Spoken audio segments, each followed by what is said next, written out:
Kamu tidak berdusta. Ningsara menatapku dengan mata yang berkilau indah. Dia tidak bisa menyembunyikan senyumnya yang membayang samar. Tidak, jawabku singkat, mewakili semua yang tersimpan selama ini. Maaf, aku masih banyak kerjaan. Lagi pula kamu harus menjalani hukuman di rumah, Gus Nur. Assalamualaikum. Ningsara berbalik meninggalkanku yang menatapnya bahagia. Benih cinta yang sempat layu kini kembali mekar. Terima kasih ya Allah. Cintaku tidak bertepuk sebelah tangan. Aku jadi ingat dengan salah satu surat cinta yang pernah aku tulis. Jangan siksa aku dengan pesonamu, Ning. Keindahan perasmu tak hanya melenakkan mata, tapi juga merasuk dalam hati yang paling relung.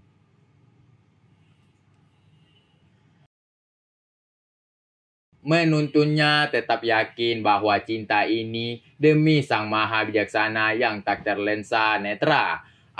Kini semuanya terjawab. Anehnya terjawab di sini, bukan di Cirebon. Aku bahagia, akhir penantianku terjawab sudah. Kamu kenapa senyum-senyum sendiri? Tanya Ning Isma yang entah sejak kapan sudah berada di dekatku. Matanya menatapku penuh. Cintaku tidak bertepuk sebelah tangan. Hampir saja aku lupa dengan tugasku mengisi bak mandi. Rasanya tugas itu semakin ringan karena hatiku bahagia. Mau kemana kamu? Bak mandi sudah diisi Zuber. Aku bahkan sudah mandi. Suara Ning Isma menghentikan langkahku. Aku menoleh ke arahnya dengan perasaan cemburu. Apa Zuber juga mendapatkan perlakuan yang sama seperti perlakuan Ning Isma kepadaku? Zuber, aku tidak rela dijajah pria lain, Ning. Membayangkannya saja sudah membuatku marah. Tidak ada yang boleh menyentuhmu selain aku. Ya, memangnya kenapa? Ning Isma menatapku tajam. Tidak ada senyum seperti yang biasa aku terima.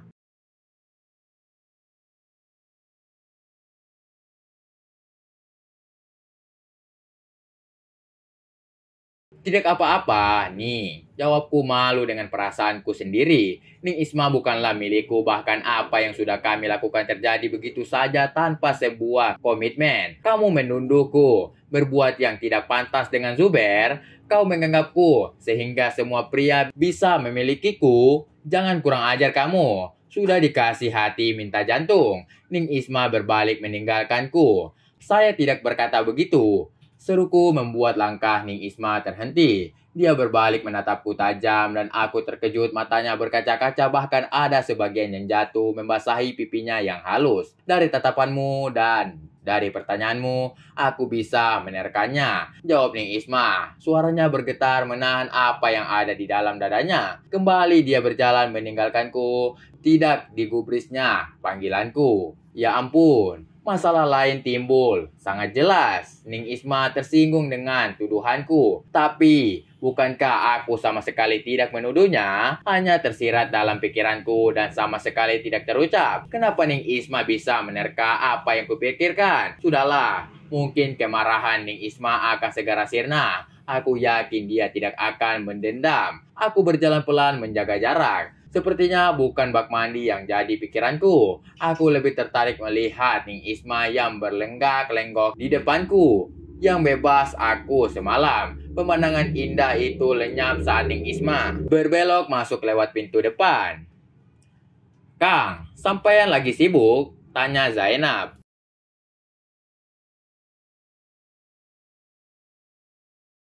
Sepertinya yang kamu lihat malam ini tamu Abayai seperti tidak pernah berhenti. Apalagi besok acara maulud. Pekerjaan seperti tidak ada habisnya. Jawabku tanpa menoleh ke arah Zainab. Tanganku terus melap tumpukan piring basah yang sudah selesai dicuci dan meletakkannya di kotak kayu. Sudah hampir jam 11 malam, Kang. Besok saja dikerjakan. Kulihat Zainab menguap letih. Aku takut besok akan lebih banyak tamu yang sowan ke Abayai dan kita kekurangan piring dan gelas bersih. Besok kan kita akan mengadakan acara maulud. Belum lagi tamu masyarakat umum yang akan datang. Jumlahnya pasti ribuan. Jawabku, padahal ini bulan maulud pertama buatku nyantri di sini. Seingatku di Cirebon setiap bulan maulud akan banyak tamu yang datang menemui Abayai. Ya sudah, biar aku bantu. Zainab mengambil lap bersih dan mulai membantuku melap piring yang masih basah. Sekilas aku melihat tangannya yang putih bersih membuatku berdesir aneh. Akhir-akhir ini aku gampang terpancing. Hanya dengan melihat tangan santriwati sudah membuatku. Semuanya karena Ning Isma yang sudah mengajariku kenikmatan di surga. Semuanya karena Ning Isma yang sudah mengajariku kenikmatan surga dunia. Seharusnya dia bertanggung jawab atas perubahan yang kualami, bukan justru meninggalkanku tanpa sebuah kepastian. Aku merindukanmu, Ning, dan kehangatan yang kau berikan merenggut akal sehatku.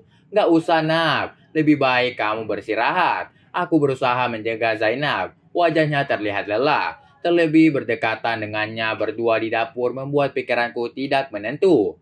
Gak apa-apa. Ini sudah tugasku sebagai santriwati abdi dalam. Seharusnya kamu yang istirahat seperti yang lainnya. Kamu bukan santri dalam dan tidak punya kewajiban membantu di sini. Jawab Zainab tersenyum.